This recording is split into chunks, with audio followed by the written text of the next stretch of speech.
because last week was just a recording. Last week I wasn't around, so we did it on a recording, and people didn't have an opportunity to ask questions. So if there was any questions from last week, okay, that you had in Vahaya?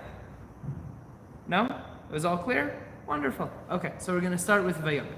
We're on page 94. Page 94, let's just read the words so that we see everything and understand it. Top of the page on 94. Vayomer Adonai el Moshe לאמור, דבר אל בני ישראל, ואמרת עליהם, ועשו להם ציצית. על כנפי בגדיהם לדורותם, ציצית. על כנפי בגדיהם לדורותם, ונתנו על ציצית. הכנף פתיל תכלת. So, Hashem tells Moshe to tell Am Yisrael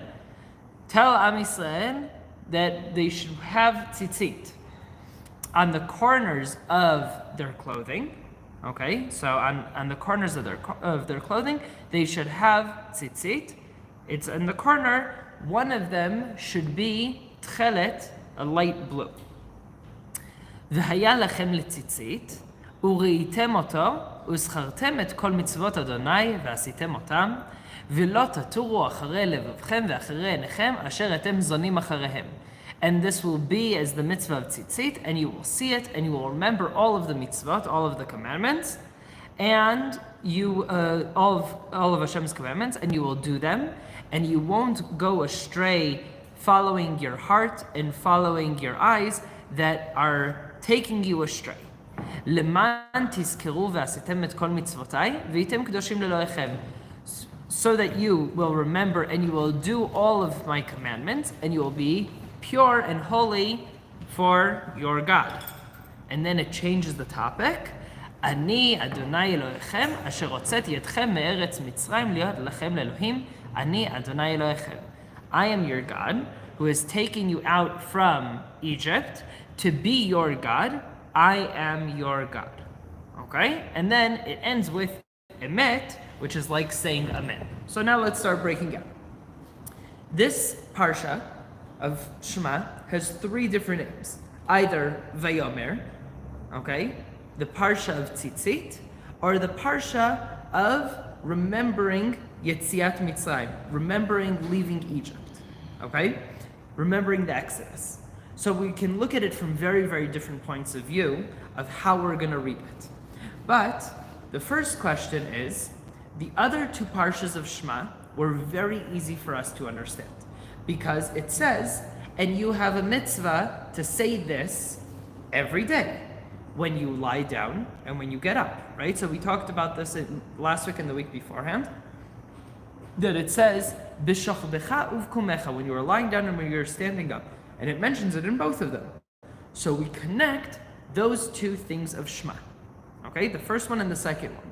Over here, it seems that it's not as connected. Okay? The commandment over here comes from a completely different place, that you have a mitzvah to remember that Hashem took us out of Egypt every single day. Because we have that mitzvah of remembering, Chazal put it together. And they connect these three parshas, and they say, this is Shema. Shema is 3 chapters, Shema, Vahaya, and Vayomer. And you can look at it, and different people try to connect them in different ways, even going back to the first pasuk of Shema, of Shema Yisrael, Adonai Eloheinu, Adonai Echad, breaking it up into 3 different sections. So that there's one God is referring to the first chapter of Shema. Okay, the last 2 words, Hashem Echad, that has to do with the oneness of God and my connection to Him. Hashem Elokeinu having to do with the second one about the mitzvahs of doing all of the commandments, which is what we talked about last week. Okay, and if while I'm talking you remember questions that popped up for you for last week when I was doing the recording, you can feel free to ask them today. Okay, and the third one of Shema Yisrael, of listen, has to do with over here with Vayomer. So everyone is looking to try to connect these 3 in different ways. But the most basic part of it is you have a mitzvah to remember that Hashem took us out of Egypt every single day. So if you have a mitzvah to remember it, where is it more appropriate to connect it than over here? The second thing that is very clear, that we can see very, very clearly over here, is we talk a lot about tzitzit. Okay? So, tzitzit is a mitzvah that men do, women are exempt from, okay? And possibly are not allowed to, a whole different discussion. But it is a mitzvah for men of when you are wearing a clothing with 4 corners. So, first thing is, do you have to wear a clothing of 4 corners? Okay? That's the first question. The first question is this a mitzvah like any other mitzvah? So we have different categories of mitzvahs. We have a mitzvah like don't kill. Don't kill ever, right? Like you can sometimes, yes, only on Tuesdays, right? Like don't do that, right? You have a mitzvah of Shabbat. Rest on Shabbat. It's not really up to you and your mood and how you're feeling. It's Shabbat. We have mitzvahs that it's in certain kinds of situations. And here's a mitzvah that it's telling us, it's saying, only if you are wearing a clothing with 4 corners, do you wear tzitzit. When you have that, you have an obligation to. It used to be that people were wearing long types of garments. Those of you who were with us for Pesach may remember, right? The shirt that I wear, that it gets down about to my knees, okay? And it's cut about halfway up, okay? And that is how tzitzit used to be worn. It used to be that men and women would wear dresses, okay? We read this throughout the entire Torah, right? That when we're leaving, your dresses weren't getting ruined because this is how everyone was dressing. But men also had some sort of pants that were going under, okay? And their shirts were cut higher up so they could have the mitzvah of putting tzitzit on them. Today, our clothes don't have, right? Avram, you're wearing a t-shirt. It's round the whole way around. There are no corners. So we've created for ourselves a clothing to put on that have 4 corners. They have 4 corners so we can have this mitzvah. What is the purpose of the mitzvah? The Torah tells us. You will see the tzitzit and you will remember all of my commandments, right? And once you remember all of my commandments, you will do them. So sometimes the Torah tells us what's the purpose of the mitzvah. Often the Torah does not. Often the Torah just says, this is what you do, full stop. But over here, the Torah tells us and says, why am I commanding you to wear tzitzit? I'm commanding you to wear tzitzit because when you do, you will remember the commandments. So, you can look in, again, many different ways of why this reminds you. But in a way, this is something that's always on you. It's something that is walking around with you, right? And you have that mitzvah in front of your eyes. So we talked about this last week. Okay, that the mezuzah, right, the mezuzah that we have at the entrance of our house has, in a way, it's like the rules of the house, okay? In old Egyptian temples, they found that they have mikdashim of idol worshippers, but it would say, here are the list of rules for the temple, right? And a lot of people have this misconception that religion is for the synagogue, and outside of the synagogue, do whatever you want, right? But that's not how we live our life. We live our life that doesn't matter where you are, doesn't matter who's around you, you always need to act in a certain way. So if you always need to act in a certain way, something that we can do to remember it is we have the mezuzah, and it says, even when no one can see me, even when no one knows what's happening in my house, because my doors are closed, my windows are shut, I still need to remember Shema Yisrael Adonai Eloheinu Adonai Echad, right? And you should love God, and you should learn these things of the Torah, and you should teach them to your children, right? You should deal with this all the time in that kind of way. So tzitzit has also that kind of aspect to it. It doesn't matter where I'm going, I always remember I'm Jewish. For me, it's always been this kind of reminder that that people know that I'm Jewish, right? So I can never act inappropriately, because wherever I'm walking, people will say, oh, this man is Jewish. So it's not only for myself to remember, but rather my entire surroundings is reminding me, right? That everybody's looking and says, oh, here's a Jewish man.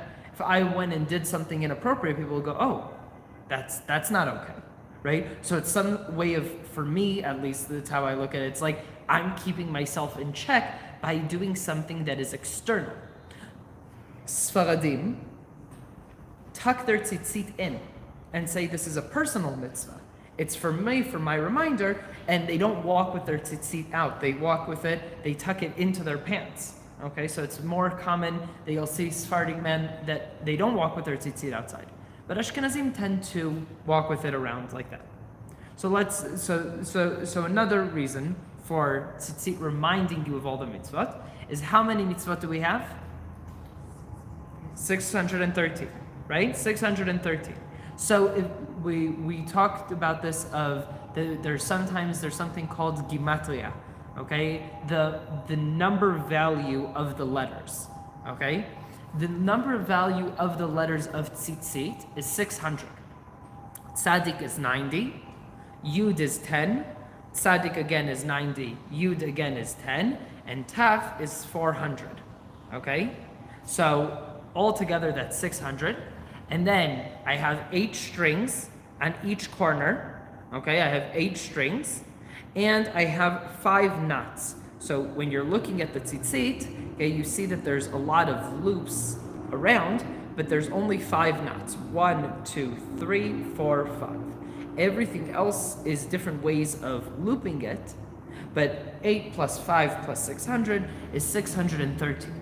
Okay, so the 613, I'm walking around and it reminds me that there's 613 commandments that I'm obligated to do. So that's another idea. So let's understand from the beginning of the mitzvah of tzitzit. Hashem tells Moshe to tell Am Yisrael and tell them that they should wear tzitzit. They should have this on the corners, okay? And this ptil techelet is something that disappeared for a very, very long time. There was a mitzvah in the Torah, very clear, that one of the strings should be blue. Why should it be blue? Blue reminds us of the sky, or the ocean, and the ocean reminds us of the sky, and the sky reminds us of God's throne. Okay, so again, something to remind us of. So this blue that is there is important. However, what is considered blue? So does this blue need to be a permanent blue, or can it be a blue for now and changed later?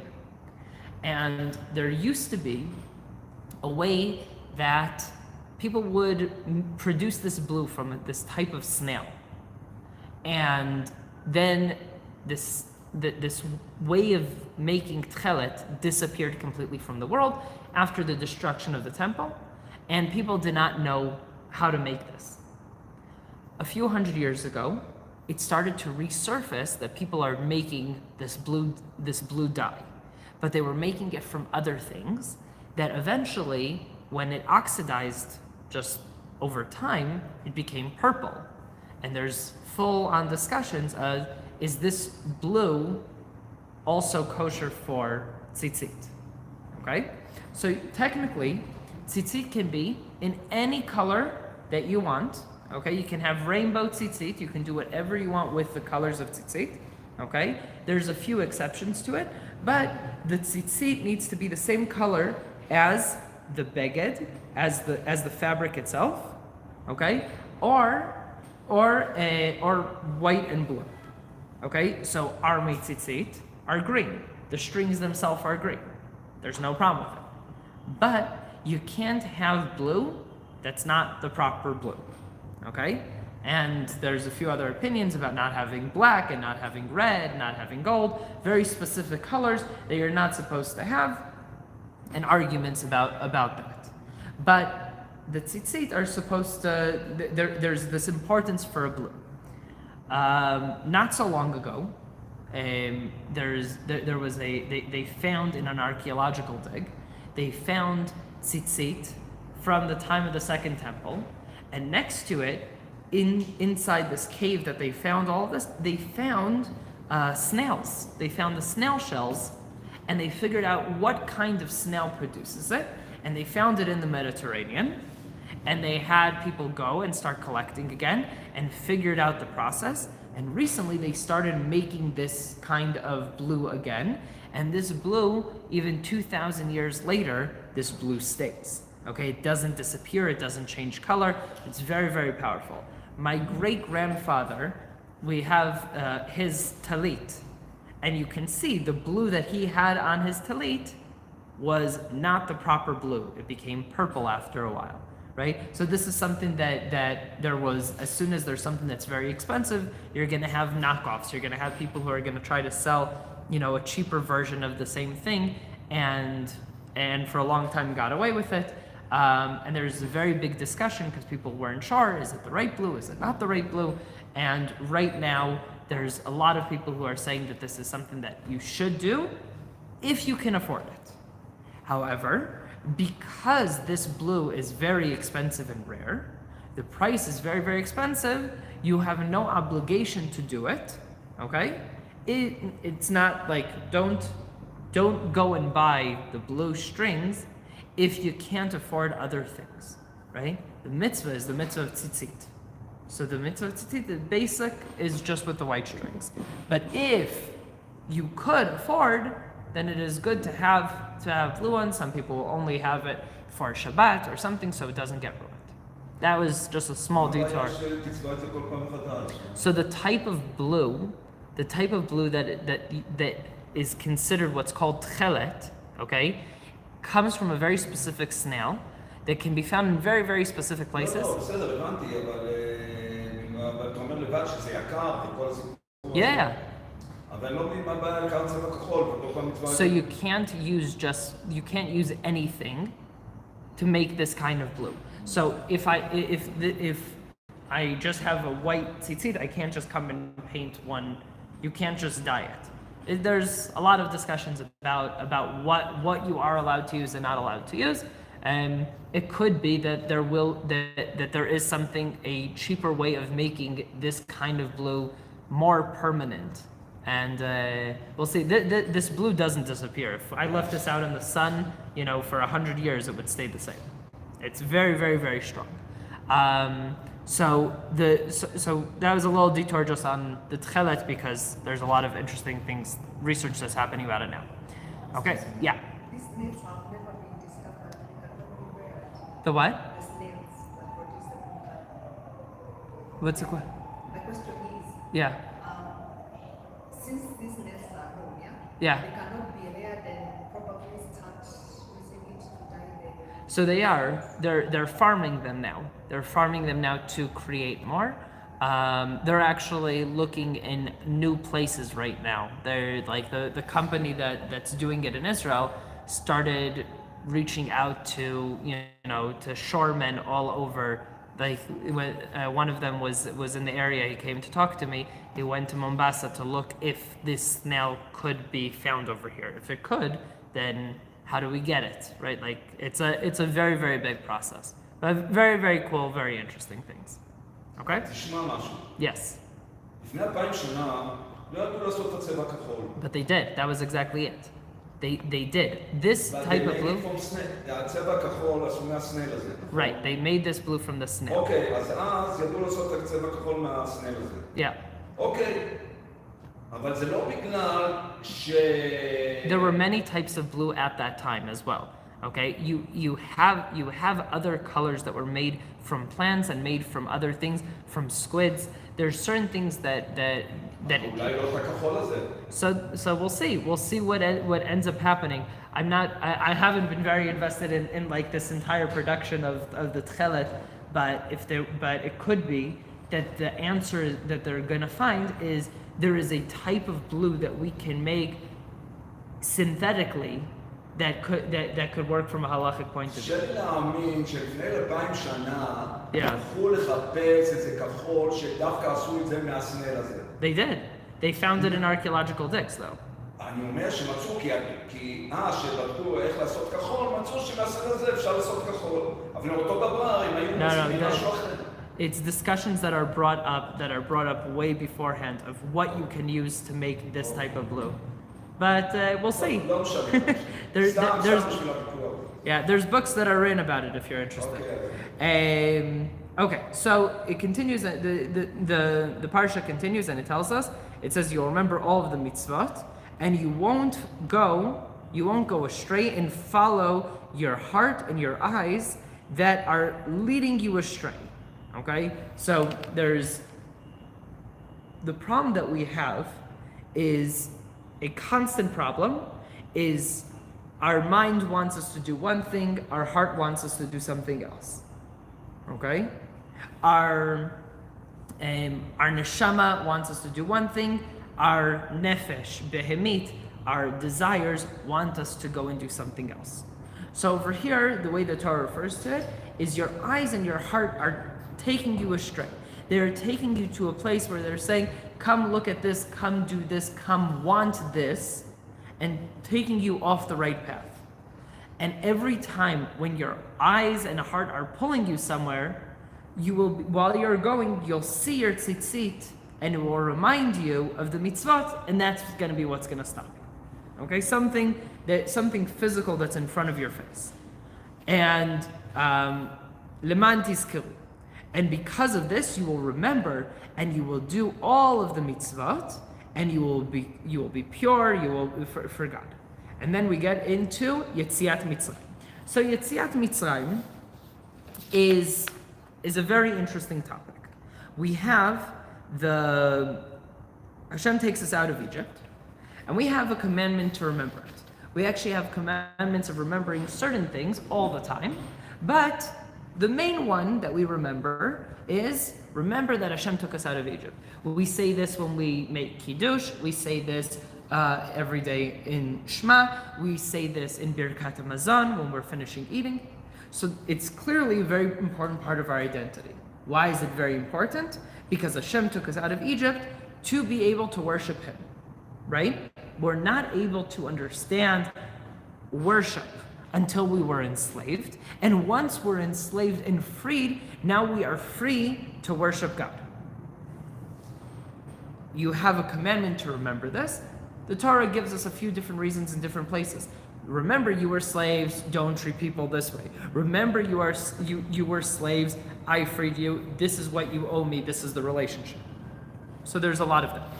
I have a Mishnah over here that I don't think we haven't talked a lot about what Mishnayot are, but it's the oral Torah, and it discusses a lot of what we read in the Torah, commentary on it. So this Mishnah is brachot. Brachot is blessings, and the first few Mishnahs that are talking about when do you say Shema at night, when do you say Shema during the day, and then why do we connect which ones? Well, we connect Shema and Vahaya because Shema is telling us that we have a commandment to to believe in God, in one God, in the oneness of God, and Vahaya is about the commandments, about the actual mitzvahs and having that connection. So if my first part of my relationship is I need to know why I'm having a relationship. The second part of the relationship is doing the mitzvahs. The third part, we said, is it's reminding me of the mitzvot.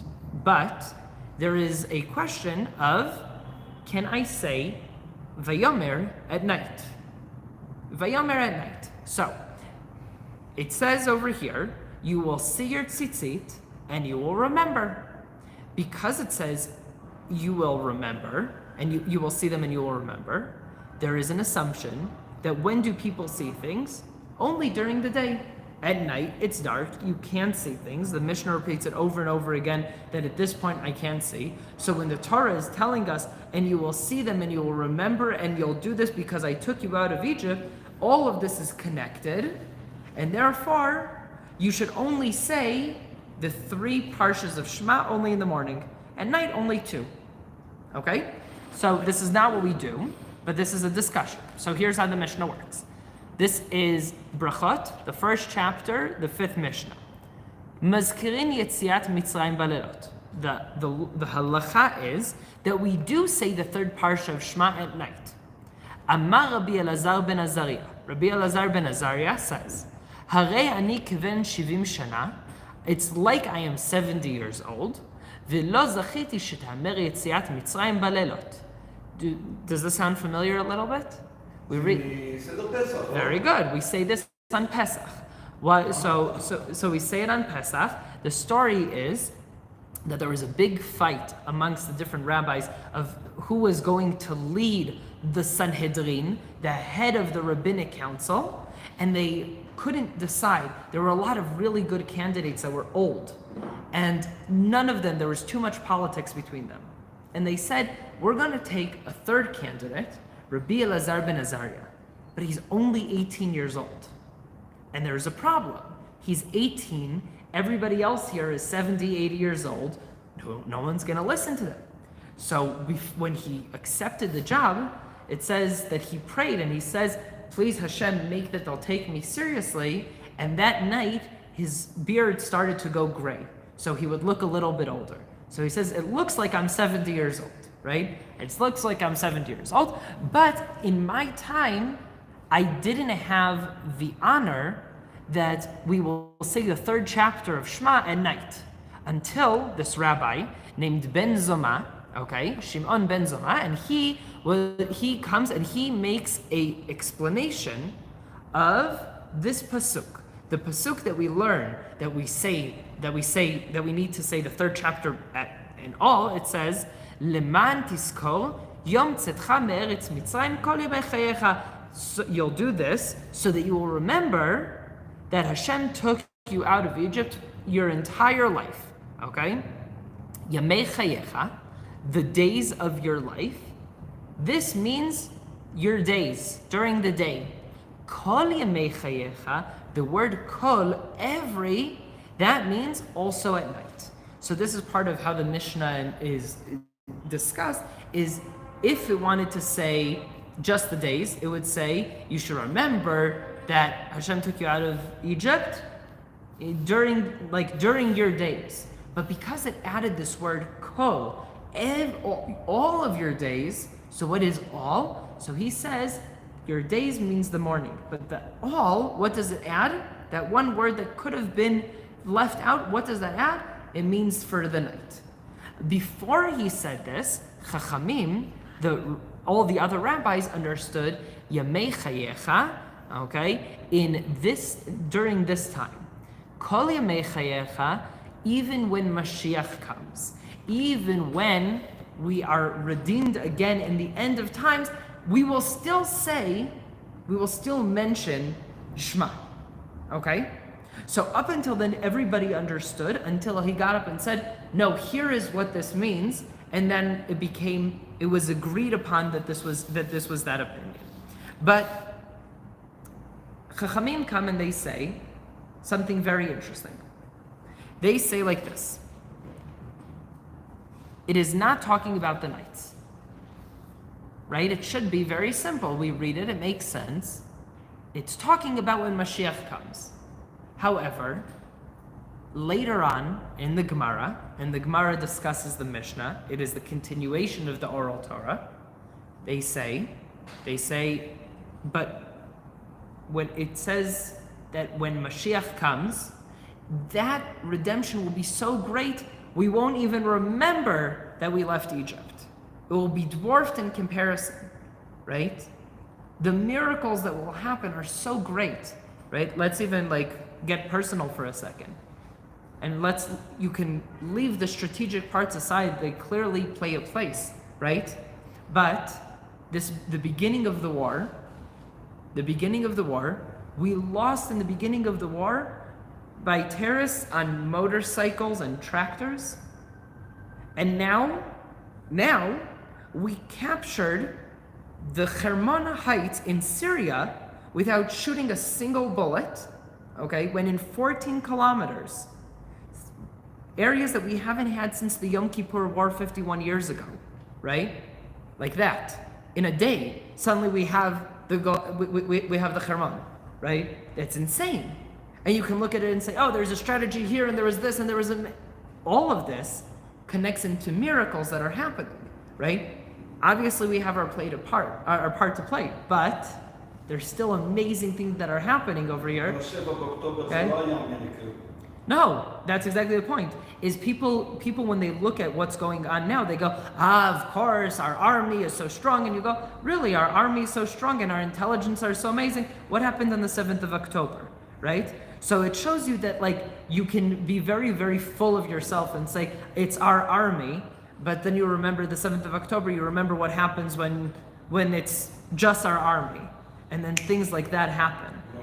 Okay, Yom Kippur was the same exact thing, right? Same exact thing is when the mentality is this pasuk of Kochi ve'otzim yadi asali et hachayil hazeh. My strength and my might did for me this victory.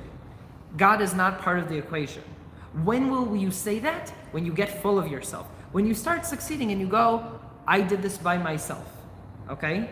This is the downfall of Bar Kokhba in the time of the second after the second temple is destroyed. He goes and he revolts against the Romans, and he's beating them and he's destroying them. Okay, and it's clear the battle is won. Okay, he's going to get rid of all the Romans, and Rabbi Akiva gets up and says, "Here is the Mashiach. He's Mashiach." Right? That's how people looked at him. They see Bar Kokhba, and they see the son of the stars. That's how they looked at him. They said, he is going to redeem us. He's Mashiach. And then there's a rabbi that gets up on the way out to battle, and he says, I'll pray for you. And Bar Kokhba says, you pray, you don't pray, it doesn't make a difference. I have won all those battles so far. I will continue winning. And this is when he dies in battle. Okay? And then the Gemara changes him from Bar Kokhba to Bar Koziva, from the son of the stars, right? Like Hercules, the son of the stars, right? To the son of disappointment, right? They change his name because he got full of himself, and this is why he lost, right? So there's miracles that are happening now, but it's very hard to see them now. In the grand scheme of history, right?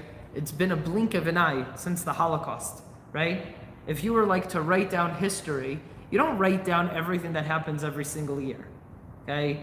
In a few generations, no one will ever remember that there was COVID, right? No one will care. It was okay, there was a few years that it was difficult for people and people wore masks. No one cares, right?